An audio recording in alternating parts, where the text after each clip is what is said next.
Hello everyone, this is Adel Ali Askeri and you are watching the first episode of series of short videos.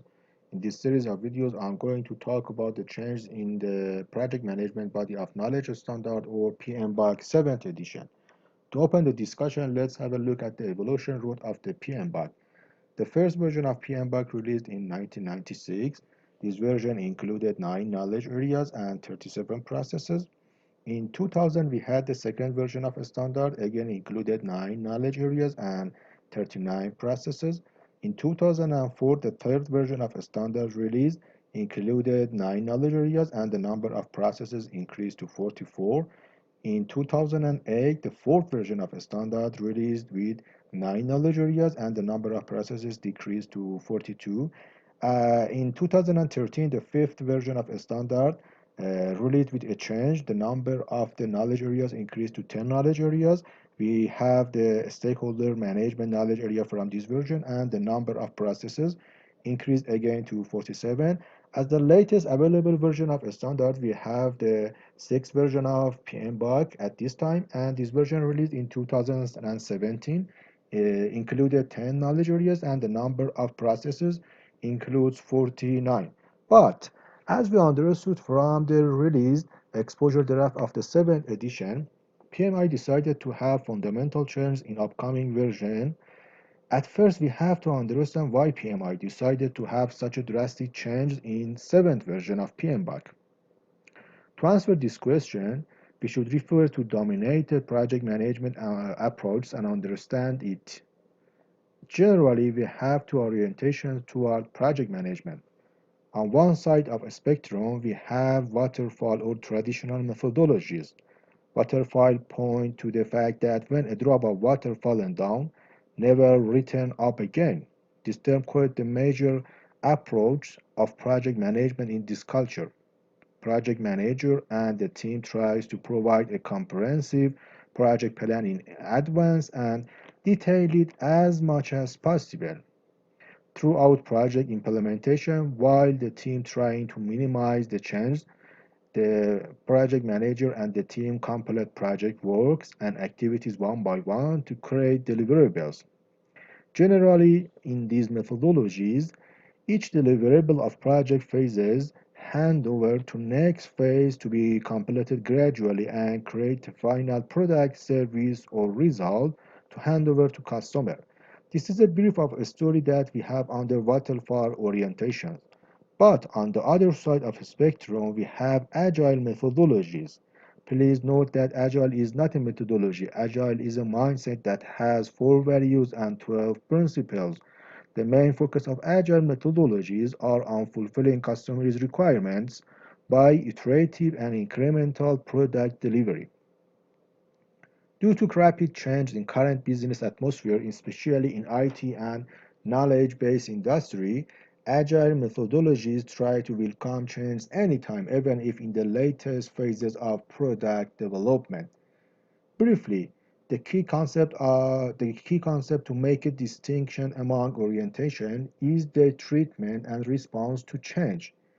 In waterfall methodologies, we try to prevent the change as much as possible, while in agile methodologies, we welcome the change anytime.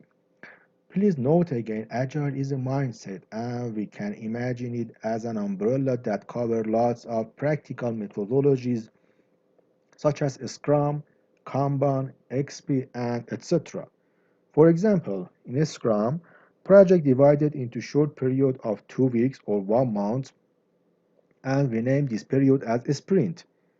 A limited amount of works are authorized to do in each sprint by considering the velocity of team, and all team members focus on the current sprint to deliver a piece of work.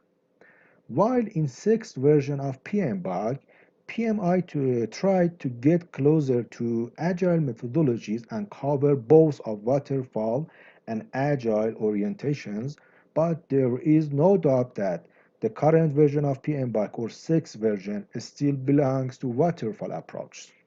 Then, as a global standard of project management, PMBOK tried to cover all approach regardless of differences. Then we should wait for a standard with harsh taste of agile in 7th edition.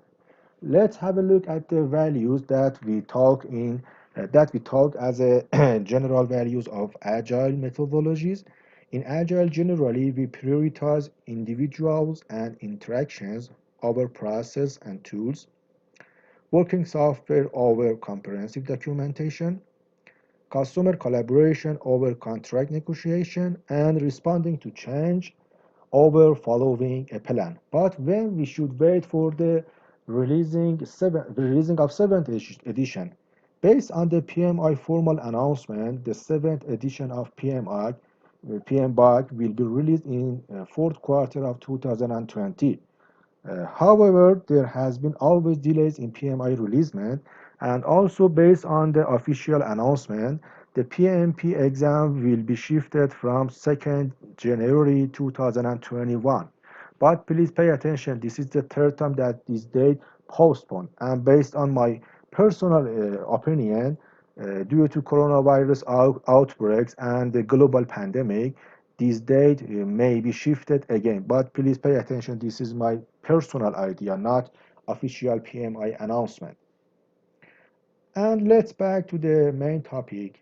The fundamental aspect of influencing change in PMBOK is in two areas. The first one is value delivery system, and the second one is project delivery principles. Let's have a look at the value delivery system. This picture depicts the new structure and system for value delivery. On the topest level of organization, by setting mission and vision, enterprise decided about the investment priorities or setting the strategies. To acquire the sought goals of organization, the organization defined the portfolios to implement strategic planning and resource assignment. And we know each portfolio divided to programs and projects to create the output or deliverables of the strategic planning. Based on the outcomes of projects, organizations reevaluated and readjusted their strategies and reflect the change downward to portfolio, program, and projects for future steps. Once the project delivered successfully, expected business value must earn through organization as well. This is called business value realization. In new system, project delivery is using instead of project management to cover outcomes as much as deliverables. Then in the 7th edition, the PMBOK emphasizes on the outcomes instead of deliverables. And also let's have a look on the content of the 6th edition of PMBOK. We had three introductory chapters in the 6th version, and the main body of a standard explained the 10 knowledge areas from integration to stakeholders management. But in the 7th version of a standard, there is not any knowledge areas. In 7th version of a standard, we have tailoring, models, methods, and artifacts, and also 8 performance domains. These domains are the domains that the project manager and all team members should focus on. Also, we know in the 6th version of a standard, we have 5 famous project management phases: initiation, planning, monitor and controlling, and closing. And those management phases, in conjunction with the knowledge areas, create a matrix and all processes defined in a cell of conjunction between the management phases and knowledge areas. But there is not any management phases in the 7th edition. In 7th edition, we have the value delivery system and also 12 project delivery principles. Those 12 principles in PMBOK edition is define the what and why of the project delivery. Let's have a look at those 12 delivery principles. Those are stewardship, team, stakeholders, value, holistic thinking, leadership, tailoring, quality, complexity, opportunity and threats, adaptability and resilience, and the last one is change management. And also about the change in the PMP exam. As I told you, we are expecting the change from 2nd January 2021. The budgeting of the questions would be like this. The two main objects of the questions comes from the people by 42 percentage of the questions, processes by 50 percentage of the questions, and also we have 8 percentage of questions that come from business environment. And also the questions divided approximately 50-50 percentage between the waterfall and agile methodologies. Those are a brief explanation about the seventh version of the Pmbok and the PMP exam change. If you have any question or if you want to know more about my training courses and training proposal, you can contact me via my email address. Also, I am available on WhatsApp by this number. And also, I welcome any invitation to connect with me on LinkedIn by my profile address, Adel Ali Askeri. Thank you very much for paying attention.